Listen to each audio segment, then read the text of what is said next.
Throughout this program, we've focused on the importance of balancing the generation and organization of ideas as a key to unleashing your full intelligence.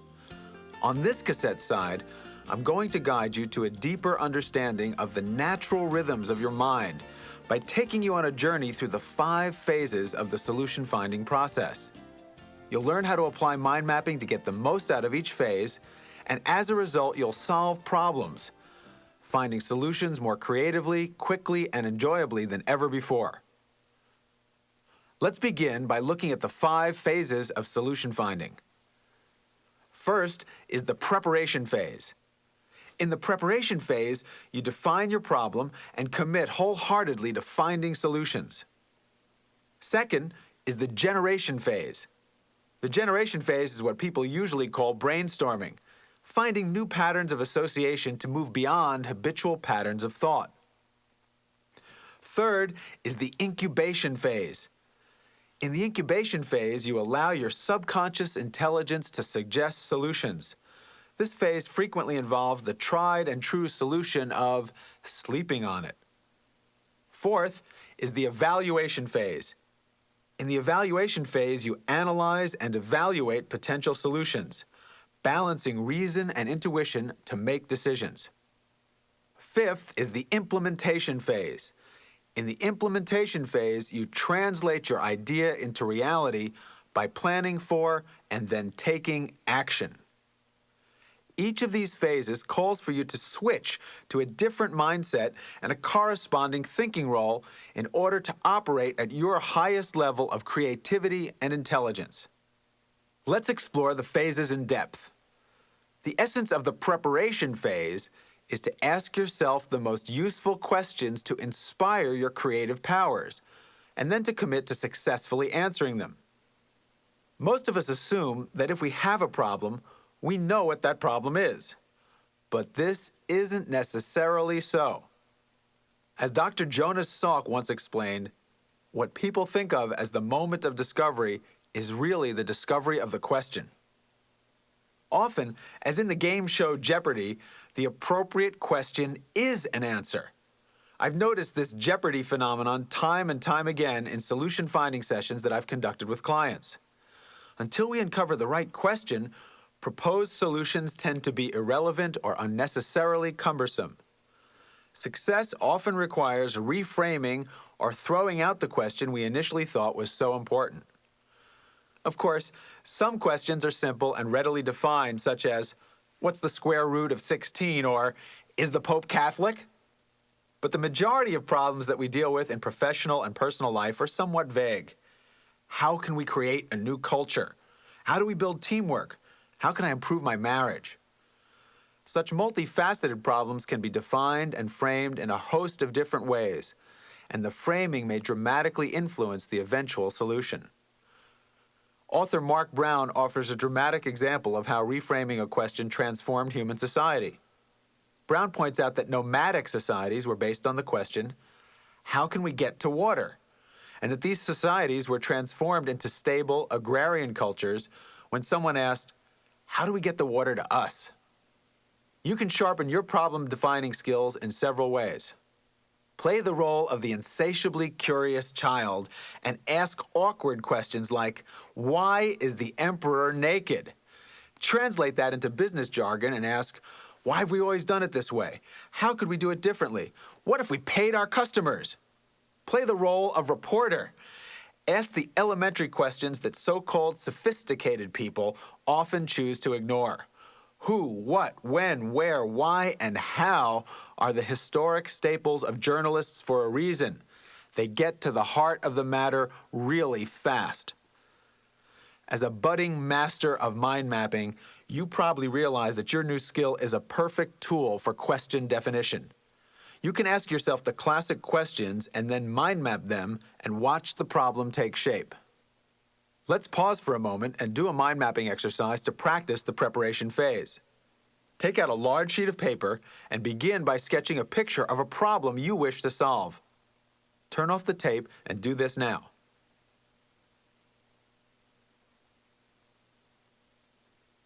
Next, make 6 main lines, one for each of the following questions. what, where, when, who, how, and why. Then, move from line to line and print keyword associations that come as you ask each question. What questions might include, what's the real problem? What are the underlying issues? What will happen if I ignore this problem? Examples of where questions include, where did this problem begin? Where haven't I looked for answers? Where can I find solutions? When questions include, when did this start? When does it happen or not happen? And when will the consequences be felt? Who questions include, who'll be affected by this? Who's been through this before? Who could help me solve this? On the how line, explore questions like, how does this happen? How can I change it? How could I look at it differently? Then ask the why questions, which include, why is it important? Why did it start? Why does it continue? Of course, these questions are just examples and suggestions. The best idea is to come up with your own ways of probing your problem.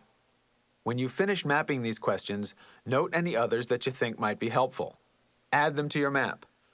Turn off the tape now and write your associations to the questions. Now, review your results. Note keywords that appear frequently on different branches. Use your map to frame a question that's provocative, energizing, and inspiring. Question framing mobilizes your mental resources. It organizes your sense of purpose, and your purpose tends to determine your perceptions. If you decide, for example, that you're going to buy a four-wheel drive vehicle, you probably ask yourself the question, which one should I get? Then you can be sure that the next time you're on the road, you'll notice Jeeps, Explorers, Range Rovers in record numbers. You'll also start to see articles in the paper and ads featuring four-wheel drives, and you'll probably discover that dozens of your casual acquaintances own them. Of course, all these things would have gone unnoticed if you hadn't set your mind on four-wheel drive. The phenomenon of seeing what we expect or want to see is called mental set. Our mental set functions all the time, consciously or unconsciously, for better or for worse. A limited, unconscious mental set hampers your problem definition and solution-finding ability. As Abraham Maslow explained, people who are only good with a hammer see every problem as a nail. And if Maslow's right, then you better watch out for the man who only has a screwdriver. One of the critical keys to creative problem solving is learning to expand your mindset by cultivating an open, questing approach. Leonardo da Vinci offered a beautiful description of this creative mindset when he wrote, "I roamed the countryside searching for answers to things I did not understand. Why shells existed on the tops of mountains along with the imprints of corals and plants and seaweeds usually found in the sea. Why the thunder lasts a longer time than that which causes it, and why immediately on its creation the lightning becomes visible to the eye while thunder requires time to travel. These questions and other strange phenomena engage my thoughts throughout my life." The questions that engage your thoughts on a daily basis reflect your life purpose and influence the quality of your life. By cultivating an open, questing state of mind, you broaden your universe and improve your ability to travel through it. It's easy to talk about having an open mind, but frequently our mindsets are constrained by prejudice and emotion. The discipline of opening your mind requires that you learn to separate your feelings from your perceptions. To make this distinction, ask yourself how you honestly feel about a problem. Look within and ask, do I have any prejudices, ego attachments, fears, or limiting mental sets that are preventing me from assessing this problem accurately? Don't kid yourself that you have no feelings about a subject and are therefore totally unbiased. Feelings play an intrinsic role in the problem-solving process. Intuition, hunches, and gut feelings can be our best allies, but unacknowledged feelings and repressed emotions cloud our inner wisdom. If you're in touch with your feelings about a problem, you have a chance of being able to look at it objectively. Much of what passes for objectivity, unfortunately, is a dangerous illusion predicated on repression of emotions. As you become aware of your emotions about a problem, you can factor in any bias they may give you. Examine whether you're really trying to get at the truth or simply attempting to build a case for conclusions you've already reached. As your questions become clear, make a commitment to finding an answer. Commitment acts as a unifying force, bringing out your best, helping you access deeper levels of perception as you discover latent abilities. George Washington Carver was a master problem solver who's best known for the multitude of uses he found for the lowly peanut. When asked for the key to his remarkable inventiveness, Carver replied, "First, you must love the peanut." This level of involvement and absorption is characteristic of geniuses in every walk of life. When someone called Thomas Edison's work the result of godlike genius, Edison shot back, "Godlike genius, godlike nothing. Sticking to it is the genius." The lesson is clear for each of us. If we're totally committed to solving the problem before us, our success is virtually inevitable. Many of my clients report that when they review their question definition mind maps, a solution often leaps from the page. Dr. Madhu Jayawant, a senior chemist at DuPont, wrote me a letter describing this phenomenon.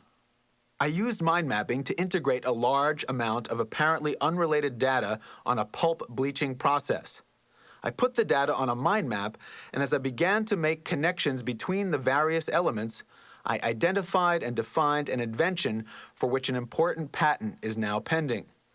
The mind mapping process took less than 1 hour and was clearly the key to this new invention." Of course, solutions don't always arise so easily, so be ready to move on to the next phase, the generation phase.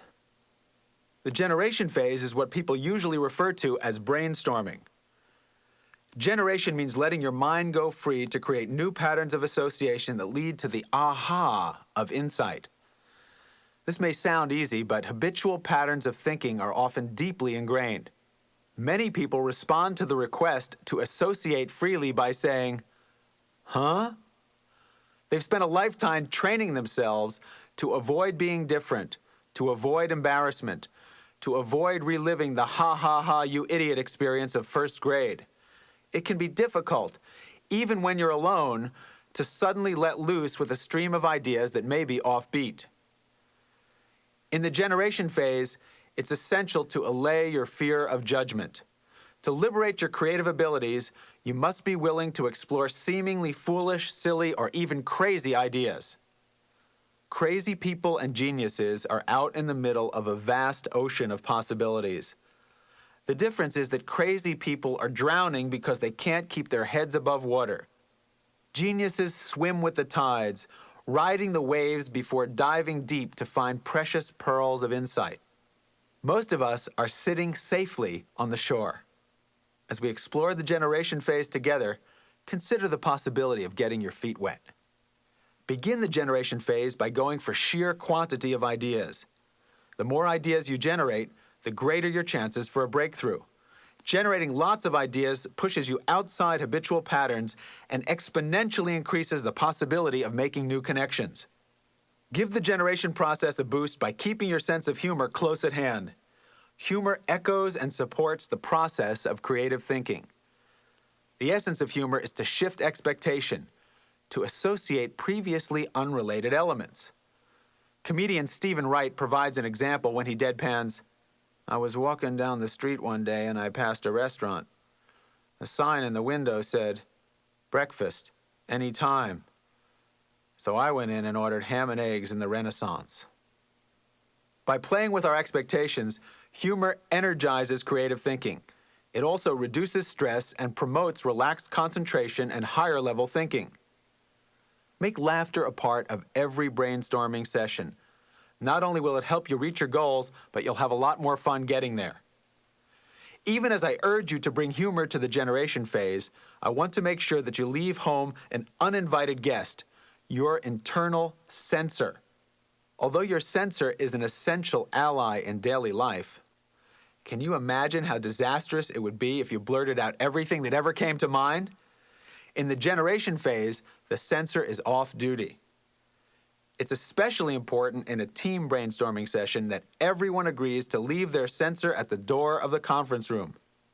Many people pay lip service to avoiding censorship and then proceed to mock others as soon as something really different is expressed. They make comments like, "When we said be creative, we didn't mean that creative."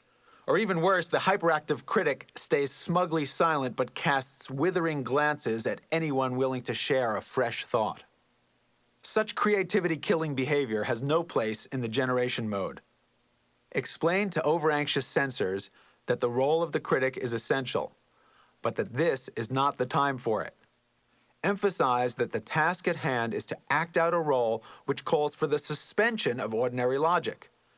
Once people agree that they're just playing a role, they often revel in the freedom to express whatever crazy, off-the-wall thoughts come to mind. If reasoning doesn't work, try crumpling up a piece of paper and tossing it at the offender, or ring a bell whenever someone launches into an analytical fit. Quality, humor, and suspension of judgment energize the creative process. And of course, mind mapping is the ultimate idea generation tool. Mind mapping jumpstarts your right hemisphere, and the branching format encourages free association. It also helps you avoid the pitfall of most traditional brainstorming sessions, the proliferation of unrelated ideas scrawled on flip charts. By printing keywords, one per line, and keeping your lines connected, mind mapping helps you track and enhance the connections between your ideas. As you use mind mapping to generate ideas, keep in mind that it's a bit like long-distance running. If you're inexperienced, you may give up when you feel winded. But experienced runners know that if they relax and keep moving, they'll find their second wind running farther and faster than they thought possible. The same phenomenon applies to generating ideas with mind mapping. If you feel like you're running out of ideas, relax and keep your mind moving by printing keywords and drawing symbols, even if they seem totally irrelevant. Soon, you'll discover your mental second wind and generate whole new streams of associations. Moreover, this later stage of the generation process may produce your best ideas as you move beyond standard thoughts and responses. Sometimes you hit a home run with the generation phase and experience a major breakthrough, the proverbial eureka of insight and illumination. More often, however, generation leads to a heightened sense of confusion, chaos, and frustration. One of the most important things to understand about the creative process is that the experience of increased uncertainty is a positive sign. If you've shifted out of your habitual thinking and perceptual borders, you're bound to feel a bit anxious. And by cultivating your confusion endurance, you expand your openness to new ideas. The willingness to accept and embrace this inner tension is a distinguishing characteristic of highly creative people. It's much easier to accept this tension if you understand that your subconscious mind is now geared to translate your heightened state of frustration into insights and solutions. This translation takes place during the next stage of the solution-finding process, the incubation phase. Have you ever solved a problem by sleeping on it? If so, then you've had first-hand experience of the effectiveness of incubation. What happened in your mind as you slept? Well, during incubation, your subconscious mind sorts through all the data you've collected, all the possibilities you've played with, and puts it all together. Surprisingly, the solution to a problem often lies in the spaces between your thoughts. Mathematician Henri Poincaré called incubation unconscious work and described it this way. Often, when one works hard at a question, nothing good is accomplished in the first attack. Then one takes a rest, sits down anew to the work, and then all of a sudden the decisive idea presents itself to the mind. These days of voluntary effort, which have appeared absolutely fruitless, have not been as sterile as one thinks. They have set a-going the mind. As Poincaré suggests, the incubation period is most effective when we alternate periods of focused work and rest. Without intense work, there's nothing to be incubated, nothing to get your mind a-going. One of my students told me how she discovered her natural incubatory rhythm in junior high school. Every week, the nun who taught her English class required each student to write an original story and then read it to the class. My friend could always come up with an interesting plot, but could never think of a good ending. The night before the story was due, she'd go to bed frantic with worry. But inevitably, upon awakening, she'd sit down at the breakfast table and immediately finish the story in a way that later mesmerized her classmates.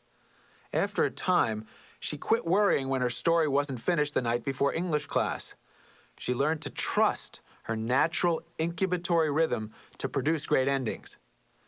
As you discover your incubatory rhythm, you'll find that your subconscious mind is a formidable ally to bring to the problem-solving table.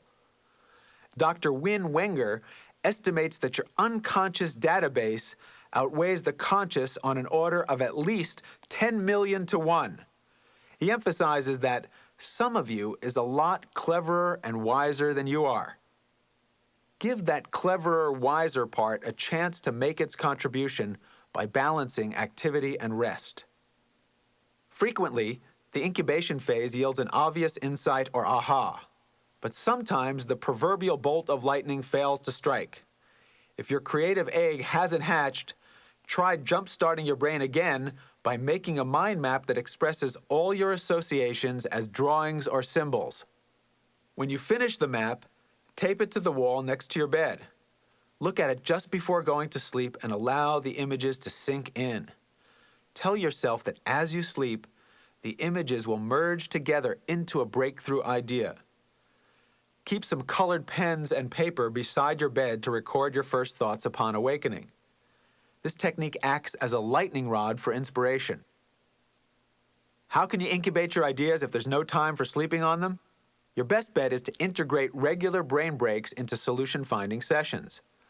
Brain breaks serve as mini incubation periods that give your subconscious a chance to integrate data and produce breakthrough ideas. By balancing generation and incubation, you'll move beyond habitual ways of thinking, entering a world of unlimited possibilities. In the real world, however, some possibilities are clearly better than others. In the next phase, the evaluation phase, we expose our ideas to what Winston Churchill called a searching but steady eye. Evaluating ideas requires a balance between analysis and intuition. Buckminster Fuller summed it up by calling intuition cosmic fishing. He said, "First you feel a nibble, and then you've got to hook the fish." Once you bait your hook through preparation and troll deep waters with generation and incubation, it's time to reel in the catch. Reeling in your catch is the focus of the evaluation stage. The first step in this phase is to organize and prioritize the ideas you've generated. The best way to do this is to make a mind map of all your proposed solutions. It's amazing how effectively mind mapping allows you to process a tremendous amount of information at a glance. You'll be able to see relationships and discover connections, making it easier to consolidate the best elements of several different solutions. Prioritize your ideas using colors, numbers, or symbols. Once you've put them in order, subject your ideas to cross-examination by playing the roles I call angels and devil's advocate. Open, positive thinking is the source of all accomplishment and an integral part of creative problem solving. That's why I recommend taking the angel's advocate role first. As the angel's advocate, you focus on the bright side of the idea in question. You express everything positive about the idea, all its strengths and all the reasons why it will work. Translate your idea into positive proposals, suggestions, benefits, opportunities, and utopian outcomes. To further stimulate your positive thinking skill, mind map all these positive aspects. Sketch an angel as your central image and free associate from there. By assuming the role of angel's advocate, you begin to see all that's possible in your idea. And generally, what you can see, you can create. True positive thinking, building an idea up, is a discipline. It's much easier to engage in the opposite, cutting an idea down. That's another reason to play the angel first. Of course, it's also essential to learn how to whittle ideas into shape. This is the true role of the devil's advocate. In almost every creative decision-making session, someone, often the same person at every meeting, declares, "Let me play the role of devil's advocate." They then gleefully trash any and all creative ideas that have been offered. More devil than advocate, these all-purpose critics take great pleasure in throwing out the baby with the bathwater. Many people derive ego gratification and indulge their insecurities by smashing other people's ideas. Yet the devil's advocate role is an essential element in creative problem solving. The key to applying it effectively is to avoid the pitfall of using it to achieve a sense of superiority.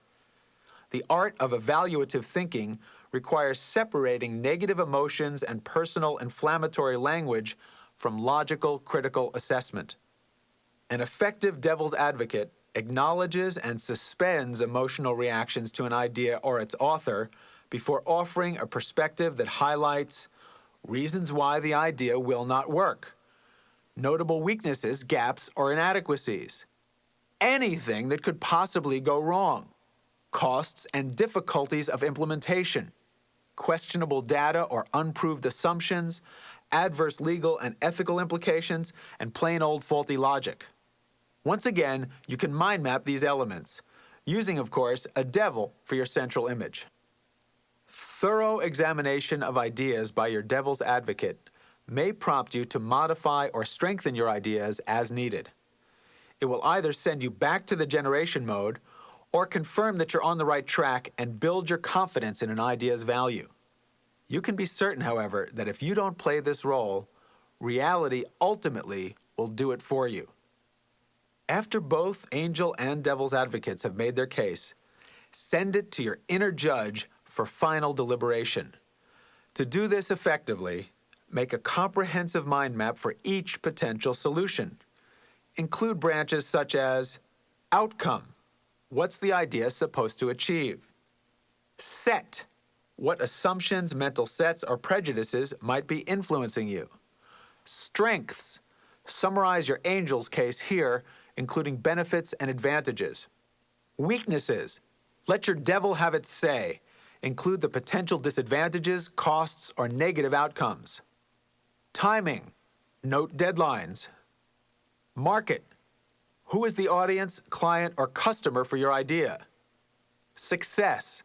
What will be the criteria for success or failure? How will you know that you've succeeded? Add more branches to your mind map as appropriate. The point is to thoroughly consider every aspect of each proposed solution. Then, after thorough analysis is complete, trust your gut. Your inner voice will guide you to the most successful course of action. Learn to listen to it. When Ray Kroc was asked why he went against all his advisors to pay almost $3 million for some burger joints, he said, "My funny bone told me to go ahead with the deal."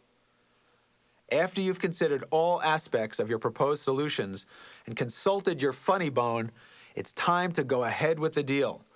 Gear up your enthusiasm and confidence because now you're entering the implementation zone. One of the weaknesses of many brainstorming sessions is that they end before anything is actually accomplished. People get together, dump lots of ideas on flip charts, hang them on the wall, and then go home. They've generated many valuable ideas, but without a focus on making it happen, nothing is accomplished. Making things happen effectively is the result of vision, planning, awareness, commitment, flexibility, and courage. After observing successful implementers for years, I've discovered that their winning formula contains 4 essential ingredients. You can use these ingredients to make your ideas a reality.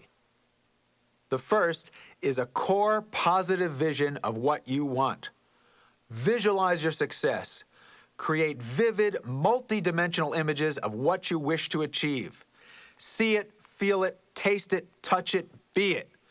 As Stephen Covey says, begin with the end in mind.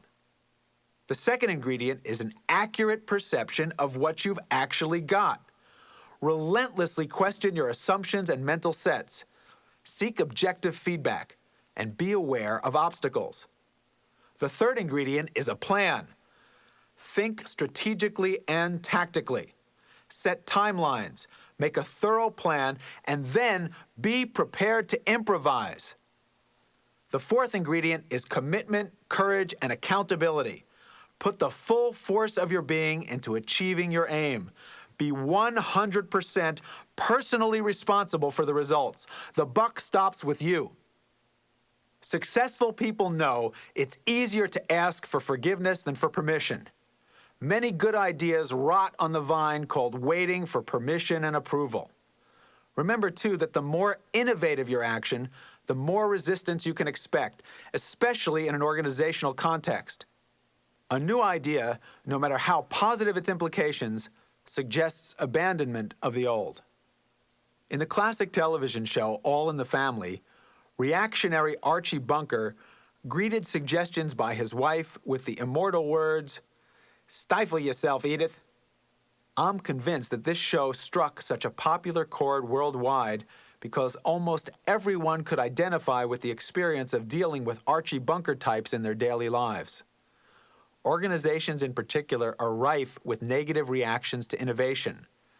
Such reactions often take the form of what I call bunkerisms, classic put-downs which are designed to stifle the slightest hint of creativity. Over the years, I've made a hobby of collecting bunkerisms that are routinely uttered during the course of problem-solving sessions with clients. Classic bunkerisms include, "We're not ready for that kind of change. But we've always done it this way. It's not in the budget. You'll have to prove it will work before we try it here." And my personal favorite, "If that were such a great idea, someone would have already done it." Perhaps you've heard these kinds of comments before. Maybe you've even used them yourself to put down someone else's idea. But the point is that no matter how brilliant your idea, it will remain stillborn if you're unwilling to buck the tide of bunkerism. Creativity requires the courage to move forward in the face of resistance. It demands that we assume the role of champion, defined by Webster as one who comes forward in defense of a person or cause, a vindicator or protector. Champions view resistance as a gift, helping to refine and strengthen an idea. And champions transform the energy of resistance by looking beneath the knee-jerk reactions of bunkerisms for the real fears of everyone involved.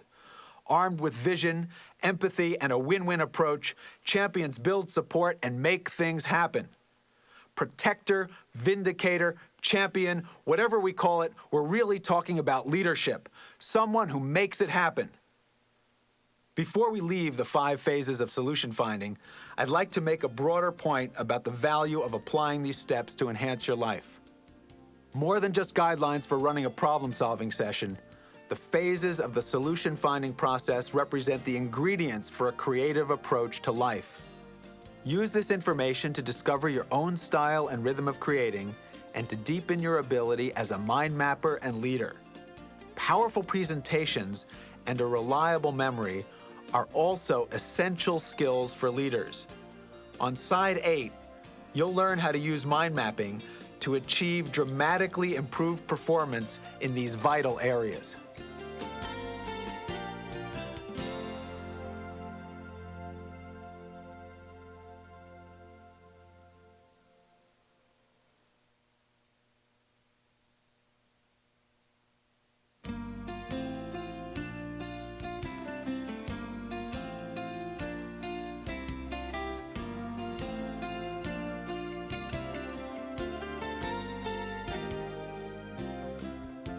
Now that you've learned how to use mind mapping to find solutions, you'll be bursting with new ideas, visions, and plans. To make the most of your burgeoning creativity, you've got to be able to communicate your visions to others to build alignment and enlist support. In my work with professionals, I've had the pleasure of watching people soar to the top of their fields by cultivating the art of making powerful presentations. I've also seen many hard-working, bright people fall short of their goals because they weren't able to communicate them in a compelling manner. No matter how creative or competent you are, you must be able to communicate your ideas clearly and powerfully to make them real. The art of presentation is of paramount importance if you aspire to a position of leadership. As former Chrysler chairman and business legend Lee Iacocca explains, I've seen a lot of guys who are smarter than I am, and a lot who know more about cars, and yet I lost them in the smoke. Why? Because I'm tough? No. You don't succeed for very long by kicking people around. You've got to know how to talk to them, plain and simple. Mind mapping gives you a tremendous advantage in your quest to become an excellent communicator. On this final cassette side, I'm going to show you how to use mind mapping to prepare, remember, and deliver outstanding presentations. To begin, I'll introduce you to a few assumptions underlying my approach to presenting. The first assumption is this: you can give great presentations. Many organizations offer programs with titles like Oral Presentations 1, which one course manual describes as ensuring a minimum standard of competence. This unambitious orientation results in staggeringly boring and ineffective communication. It virtually guarantees that the hapless presenter will appear as a lowly functionary. Mind mappers, however, have a mental set that focuses on excellence. This mindset improves communication and encourages leadership. That's because focusing on giving a great presentation is the key to transforming the fear that leads many people to focus on mere survival and mediocrity. When you were a baby, you were a naturally expressive, totally engaging communicator. You had charisma. Whether you're an extrovert, an introvert, a left-brainer, or a right-brainer, you can, with a mindset of excellence and your mind mapping skills, liberate these natural communication talents. The second assumption is simply this: the success of a presentation can only be measured by the effect it has on the audience. Great presenters set specific, audience-centered objectives for every presentation, clearly visualizing what they want the audience to know, feel, and do. The third assumption is that the discipline of presenting is a critical element in thinking. The process of preparing a simple, powerful expression of complex ideas forces you to clarify and refine your thoughts. You really don't know what you're talking about unless you can articulate your message so that others understand it. Remember the KISS formula. Keep it simple, speaker. As Margaret Mead observed, if one cannot state a matter clearly enough so that even an intelligent 12-year-old can understand it, one should remain within the cloistered walls of the university or laboratory until one gets a better grasp of one's subject matter. The fourth assumption is that authenticity is the source of true authority. Your credibility as a speaker is directly correlated to the audience perception that you're genuine. Too many speakers fall short because they attempt to project an image of something they're not. But audiences are rarely fooled. If you're being yourself and you care about delivering something of value to your audience, your body language and tone of voice will naturally create rapport. Gandhi's personal secretary was once asked if there was a secret to the Mahatma's ability to enchant audiences for hours while speaking extemporaneously. He replied, "What Gandhi thinks, what he feels, what he says, and what he does are all the same. He does not need notes." This is the power of inner alignment, of authenticity. Who you are always communicates more powerfully than what you say. The fifth assumption is that to grow as a presenter, to discover authenticity, you must grow as a person. In his classic book on becoming a leader, Warren Bennis emphasizes that the quest for authenticity is the heart of leadership. Presentations are a mirror that reflect your progress in this quest. To be a truly great presenter, you must learn to speak from your true self. This isn't always easy. As Emile Sinclair states in Hermann Hesse's Damien, "All I ever wanted was to live from the promptings of my true self. Why was that so very difficult?" The development of your authenticity and the ability to express it in presentations are part of a lifelong commitment to personal development. Assumption number 6 is, preparation is half the battle. Although fear of public speaking is often cited as the major factor in the inadequacy of a presentation, the real culprit is often lack of preparation. Why don't people prepare? After years of work in this field, I've concluded that many people fail to prepare because they simply don't think of themselves as presenters. Of course, this kind of mental set virtually guarantees that they will make their assessment a reality. Poor presenters think of themselves as such, so they don't bother thinking about their audiences. They don't look for opportunities to improve or practice, and they aren't mentally set to discover the stories and news items which could add life and color to their talks. On the other hand, the best presenters pride themselves on their communication skill. They seek every opportunity to practice and improve. With their minds set on excellence, they're busy researching, generating, incubating, and evaluating ideas to enrich their presentations. They think of themselves as excellent communicators, and they make it happen. The seventh assumption ties it all together. Preparation plus authenticity equals great presentations. This simple formula for giving a great presentation is the key to your success. The most powerful presenters integrate a command of their subject material with natural, authentic self-expression. Research and preparation enable you to have a confident, natural delivery. If you don't know your subject, you deserve to be nervous. On the other hand, you can't know everything. One mark of a powerful presenter and effective leader is the ability to say, "I don't know," with authority. The bottom line for your next successful presentation is simply this: do your homework and be yourself. These 7 assumptions set the stage for you to use mind mapping to create great presentations. Mind mapping is a marvelous tool for doing your homework. Mind mapping makes preparing faster, easier, and a lot less painful.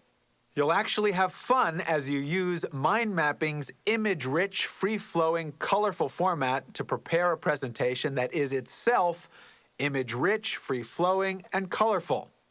When you prepare a presentation with a mind map, you'll feel much more comfortable and confident. As a result, you'll find you have more energy available to focus on your audience's needs rather than your own fears. Let's look at how you can prepare for a presentation using mind mapping. Think of a topic on which you're likely to be presenting in the coming months. Your first step is to draw a picture or symbol that represents your topic in the center of a big sheet of paper. Next, map any and all thoughts that come to mind when you think of your topic. Suspend judgment and go for quantity of ideas, just as you would in the generation phase of the solution-finding process. Allow plenty of time to generate your ideas. Instead of cramming your preparation into one session, stretch it out over a number of shorter sessions and allow your natural incubatory intelligence to make new connections.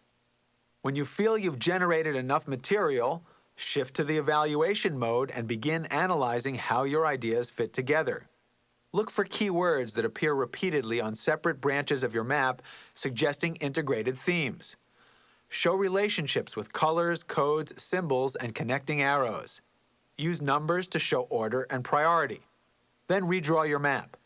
Organize the material in clockwise rotation and number your main branches. Draw a memorable picture or symbol to represent each key point. Finally, review your mind map, and if any additional points come to mind, add them to the appropriate branch. When your presentation map is completed to your satisfaction, you're ready to experience the next remarkable benefit of mind mapping a presentation: the ease with which you can recall your material. Think back to speakers who've really impressed you in the past. Did they hide behind a podium, reading from a scripted text, or shuffling index cards? Not likely. Memorable communicators make strong eye contact with the audience rather than their notes. An occasional glance at their notes is enough to keep them on track with the delivery of a well-prepared message. You'll become this kind of confident, well-prepared speaker as you use mind mapping to memorize your presentation. Pictures, symbols, and keywords, the essential ingredients of your mind map, are much easier to recall than sentences or outlines. To use mind mapping to recall your presentation, Follow this simple process that I call the mind map memory method. When you complete your presentation map, study it for a few minutes and then put it out of sight. Take a blank sheet of paper and recreate your presentation map from memory. When you've finished, compare it to the original. Fill in any points that you may have missed. Then, set both maps aside and take out another fresh sheet of paper. Try again to map your presentation as accurately as possible. Do this 2 or 3 times until you're sure you can recreate your entire presentation map from memory. Next, hang your final map above your bed or on the wall of your office. Close your eyes and picture your key words and symbols in your mind's eye. Open your eyes and check on your accuracy. After 2 or 3 times, your notes will be unforgettable. When you give your presentation, set your mind map in a place where you can easily glance at it.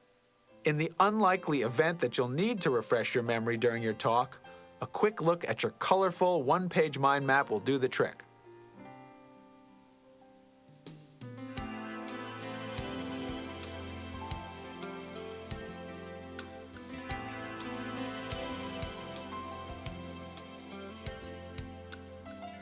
No matter how flawlessly you remember and deliver your presentation, your efforts will only be fruitful if your audience remembers your message. A common pitfall in communication is confusing understanding with remembering.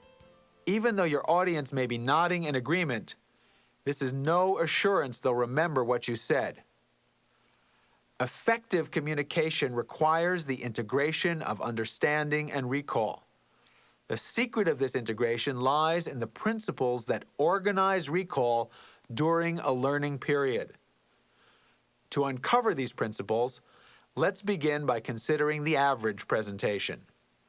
What parts of it are you most likely to remember? Most people answer the beginning and the end. And that's just what research on recall shows. People remember the first thing that happens in a series and the last. The tendency to remember first impressions is called the primacy effect. The tendency to remember the last thing is called the recency effect. In between looms a great trough of inattention and forgetfulness. To raise your audience out of that trough, you must apply 3 more principles of recall. The research of Ebbinghaus, Zeigarnik, von Restorff, and others shows that people will remember anything that's repeated. Repetition generates recall. An audience will also remember anything outstanding or unusual, and anything that creates a special personal association will be hard to forget. Taken together, these principles form a simple and powerful strategy for great presentations. I call it the PROPAR approach, PROPAR, an acronym for primacy, repetition, outstandingness, personal association, and last but not least, recency. The 5 essential principles of recall. Let's look at the applications of each one in depth. A presentation is a journey of communication. Before most people are willing to travel, they want to know where they're going, why they're going there, and how they're going to get there. It's the same with presentations. To get the most out of the primacy effect, begin by making personal contact with the audience. A simple, sincere good morning, accompanied by natural eye contact, sets the stage for rapport. Embrace your audience with your words and eyes as you begin your journey of communication. Then, let the audience know where you're planning to take them by communicating your key points. In the words of the proverbial Southern preacher, tell them what you're going to tell them, hallelujah. Frame your key points in a context of benefits for the audience. That's letting them know why they should go with you. Complete your positive primacy by giving an overview of your talk. By sharing the structure of your presentation, you mentally set the audience to travel with you and to remember your message. The second principle, the first R in PROPAR, is repetition. Research and experience suggest strongly that if you want your audience to remember your message, you must repeat it, repeat it, repeat it. Tell your audience what you're going to tell them, and then tell them what you told them. Hallelujah.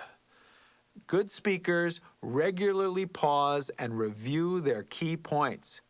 You can also use visuals and other creative means to reinforce your message. A very effective approach is to find a phrase that summarizes your message, then rhythmically repeat it in the manner of one of my favorite speakers of all time, Dr. Martin Luther King. The O in PROPAR stands for outstanding. If you want your audience to remember your message, you must make it outstanding or unusual. Use humor, metaphors, visuals, drama, body language, voice tone to emphasize your key points. An all-time classic example of making a message unforgettable was provided by Nikita Khrushchev, leader of the former Soviet Union in the 1960s. During a speech at the United Nations, Khrushchev pounded his shoe on the podium while screaming the words, "We will bury you!" The next day, "We will bury you" appeared in headlines around the world, followed by complete transcripts of Khrushchev's speech.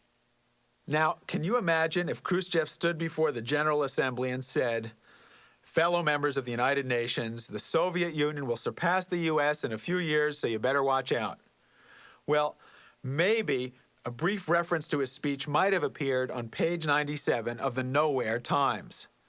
Instead, he made an outstanding gesture and linked it with his message. And the curious thing about the story is that Khrushchev had both his shoes on the whole time. One of his aides was standing in the wings minus a wingtip. This wasn't the act of a madman, but rather a carefully crafted tactic to make a message memorable. Of course, when you present, you don't have to pound your shoe on the table, but if you want your audience to remember your message, you must find some way to make it outstanding. Personal association is the next principle of the PROPAR approach. To understand the power of this principle, recall the last time you were chatting with a friend at a noisy party. Suddenly, you hear your name mentioned across the room. Previously, you'd tuned out the din, but now you're all ears. Your attention is captured. People attend to and remember things which are relevant to their concerns. They tune out and forget things they can't relate to. Having targeted your message to be relevant to your audience, you must now deliver it in a manner that maximizes their involvement. How can you maximize involvement? The simplest way is to ask questions, both real and rhetorical. Did you know that asking your audience a rhetorical question dramatically raises their attention and recall? Why do you think this is so? Well, if I ask you a question you're interested in, what do? What happens in your mind? That's right. You think, participate, connect, and remember, like you just did when I asked you those questions.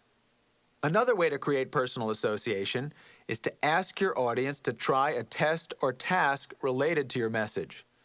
This instantly brings them into the present moment and the role of co-creator. The most effective presenters create a context where, through the use of exercises and questions, the audience discovers the message for themselves. The final R in PROPAR stands for recency. As your presentation ends, you have one last golden opportunity to ensure that the audience knows, feels, and does what you want. One last chance to meet your objectives. And if you haven't done so already, you must close the sale. Repeat your key points in an outstanding way and issue a call to action. An even better approach is to ask the audience to repeat the main points and explain how they'll apply what they've learned. The recency effect applies not only to content, but to emotion. Great presenters finish strong, building up to a positive climax. End on a high note. Avoid the classic mistake of sabotaging yourself by going on too long. Discipline yourself to finish right on time or even a bit early, and leave them wanting more. These are the 5 principles of the PROPAR approach. Using them in combination with mind mapping to prepare and deliver presentations ensures that you will be a powerful advocate of your ideas, plans, and visions.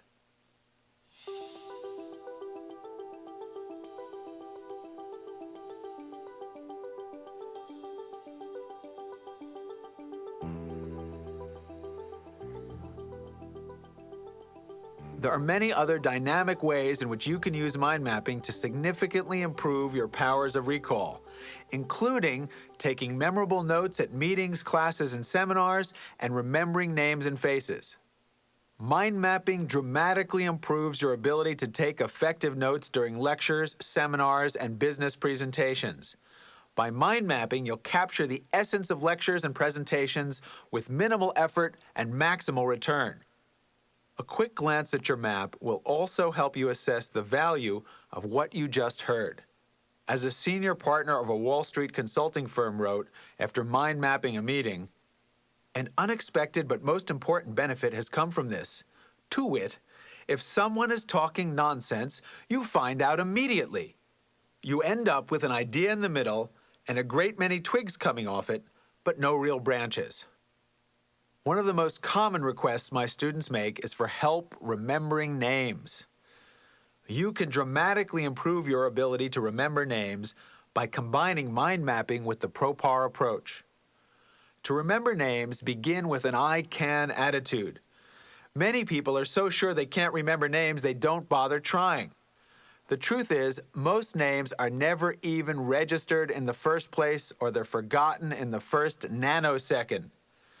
Create a positive primacy effect by looking people in the eye and listening carefully to their names when you're first introduced. If you don't register the name, ask for it to be repeated. And don't be shy about asking for the spelling or a clarification of the pronunciation, thereby strengthening your name recall through the principle of repetition. You can also ask about the derivation of the name. This often leads to an interesting conversation while making the name outstanding and personally associated. Then, use it. People like to be called by name, and of course, your use of the name further reinforces your recall. Before you leave a social gathering or business meeting, create a positive recency by testing yourself on the names of the people you've met. If you've forgotten anyone, ask the host or meeting coordinator for a reminder. Finally, make a mind map of all the people you've met, including bold printing of each name and a symbol or caricature for each person. Let's say, for example, that you met someone named Roger Green, a very friendly guy with a nice smile. He's a father of 3 little girls, and he works for a computer company. Well, you could sketch the proverbial happy face inside a computer screen, with 3 tiny female stick figures off to the side. I'm sure I don't need to tell you what color to use for this sketch. Remember, you don't have to be a great artist, just use your imagination and have fun. After making your sketches, print keywords that represent what you learned about each person on lines radiating out from your images. Keep your names and faces mind maps in a special file for future reference. Whether you desire to remember test material, favorite restaurants, books, meetings, names and faces, your daily schedule, or presentations, mind mapping can help you do it better. Because as you practice mind mapping, you'll strengthen the ability that holds the secret of your memory power, the ability to make vivid, multi-dimensional associations. Now, I may be just a little bit biased, but it's hard to think of any material that's more valuable to remember than the contents of this tape series. So let's take a moment now to complete a mind mapping exercise that will ensure your ability to recall and apply all you've learned. To do it, we'll engage in a bit of imaginative preparation. Please join me on a quick visit to Universal Studios theme park in Orlando, Florida, to experience the famous E.T. exhibit. As a visitor to this exhibit, you live the fantasy that E.T. has received a call for help from his home planet. He must return immediately, or his fellow aliens there will all die from a strange malady which only E.T. can cure with his magic glowing touch. E.T. does exactly what he did to get home in the famous movie. He jumps in the basket of a handy bicycle and looks pleadingly to you, the visitor, to jump on the bike and help him. You, of course, respond heroically by pedaling madly off into the night sky. Against great odds, you fly E.T. through the galaxy and safely home just in the nick of time to save his world. Well, now we're going to call on your heroic abilities again. Imagine that this entire tape program, along with all the books by Tony Buzan and myself, are about to be destroyed by a band of hostile aliens who feed on unused human brain power. If that happens, you and your magnificent brain will be the lone planetary keeper for all this information. Based solely on what's in your brain now, turn to a large sheet of paper and make a mind map that recreates every aspect of the entire tape program. Assume that you can remember everything. Begin with a picture in the center that captures the essence of what you've learned. Branch out with keywords from there. When you finish the generation phase, highlight the points that seem most important to you in your favorite color. Now, put away your mind map chart and turn off this tape. Return to it when you've finished your mind map. Begin now.